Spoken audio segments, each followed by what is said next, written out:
And it's okay. And she's with God. God had to take her. He needed another angel. He needed another angel. Why didn't he just make one? Another angel. I mean, he's God after all. Why didn't he just make another angel? So my number 4 best film of the year is a film that no one really, for some reason, didn't go see, and it's by John Cameron Mitchell, who did a film called Short Bus, which I wasn't a big fan of, but this one I really was moved by. It's called Rabbit Hole, starring Nicole Kidman and Aaron Eckhart. It's really about the insulation of grief. There's not many happy moments in this film. These characters are constantly trying to break free from all the stress they are going through in their life, and by the end of the film, all they can really do is pretend. Number 3, Jason Rogers, Punch Me in the Face, Please. It's Gaspar Noé's Enter the Void.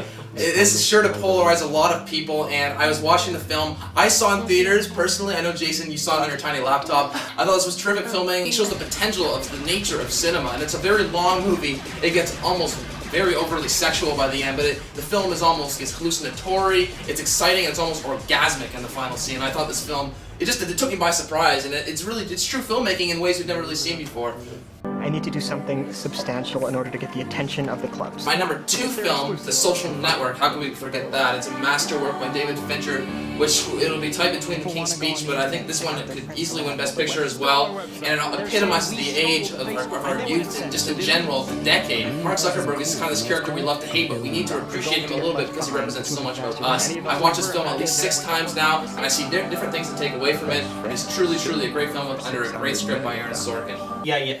More on the Social Network later. But moving back to Enter the Void, let's think about this here. Okay, first of all, I do not think it's a bad film. I think it is an okay film. Okay, I think it is an okay film because it seems like it's such an excuse to go between locations. It doesn't really travel with the characters. It's just merely all it is. It's looking at them, and I didn't really care about anything that happened to him after the first hour. The first hour was great, and then after that, it just felt like such a chore to watch this 2-hour and 40-minute. When you're in that theater and that is going right at your eyes, and that camera is going flying above, and I meant maybe somewhere it was a little bit tedious, but then eventually it breaks through, and it goes to heights, literally heights, of just excellence. Like there's scenes when the camera flies from like Tokyo to Paris, and then it goes right into an airplane, and then there's aspects of birth at the end. Like I don't even want to spoil it. I really want people to see this movie. And it's a film that just moves you in ways that I've never really seen before. And it's mostly through a camera. And I know it's going to come off self-indulgent to so many, but I just found the film, I didn't really care if it was self-indulgent. I was so sucked into it. Alright, fair enough. I guess I was one of the people who was polarized by it. I didn't really know what to think of it. But getting back to Rabbit Hole, you said earlier, it just missed my top 10 as well. Where did Nicole Kidman come from? She's been in virtually nothing for the past few years. She comes in this, and lo and behold, she's probably gonna get an Oscar nomination. I thought Aaron Eckhart was great. I thought Sandra Oh was great. There was just a couple of cliched scenes, but other than that, I mean, this film is deeply powerful and so disturbing in some parts. I mean, even the aspect of what the title Rabbit Hole means is sort of.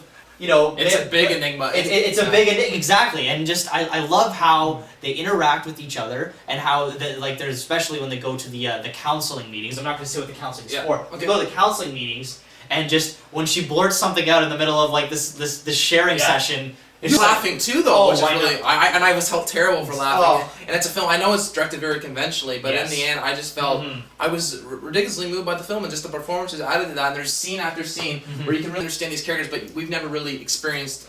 I hope so. Like a death of our son. It's a really great film. I'm with you on that one. All right, now on to my number 4 pick of the year, which is Danny Boyle's 127 Hours. Danny Boyle has such this kinetic style and excitement in his direction that even though most of the movie is in the cliff where Aaron Ralston is trapped, you are never bored and you are always very, very worried about his character.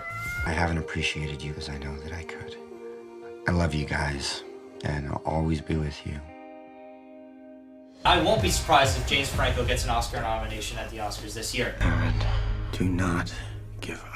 My number 3 pick of the year is A Prophet, and it's a great French crime film about a man who is sent to prison wrongfully or rightfully. He slowly works his way up in the prison status level, and he meets the king of the prison. His name is Caesar, and he gets taken under his wing. It's basically a 2.5-hour giant character development, and develops the environment around him as well. It's a fantastic crime film that you really should see, even if it isn't French with subtitles. Just seriously, go see this. My number 2 of the year is also Chris Nolan's Inception. He is one of my favorite contemporary directors working today because he has this ability to harness his writing and his directing skills to perfection, especially with Memento and The Dark Knight more, but I like the other 2 more. But I still think Inception deserves top marks for its great performance by DiCaprio, some dazzling action sequences, and its ability to put dreams within dreams within dreams until that famous ending when you're just not really sure what to think of.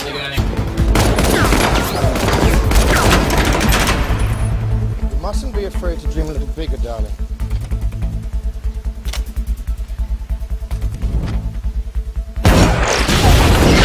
126 hours, getting back to that, the more I think about it, I know we did a review and I was just liked it, the more I think about it, I really do like the film. And it's really cool how they incorporate aspects of like commercialism, like with the pop commercials, like I need some pop, I need a Gatorade or something, and you really understand that. And it's not really a surreal film, it's more like premonitions of what could have been, thinking of the past, and you really understand it because when you're in a death fate staring scenario, that's probably what you're going to be thinking about. And it's a really, really triumphant film. Especially with James Franco, like his performance it's sort of this guy who thinks he can do anything, and then when he gets in the situation, because he doesn't tell anybody where he's going, because he thinks he doesn't need this. Oh, I'll be back. I can do all this by myself. And then of course that one time, he doesn't do anything. He gets into trouble, of course, and that's kind of where the film starts to really get into the emotional aspect of it, which I thought was great. Yeah, and A Prophet, I have a feeling it's going to come up sometime later in the show. I'm not 100% sure, but it's a pretty good movie, I think. It's pretty good. So we'll see what happens there.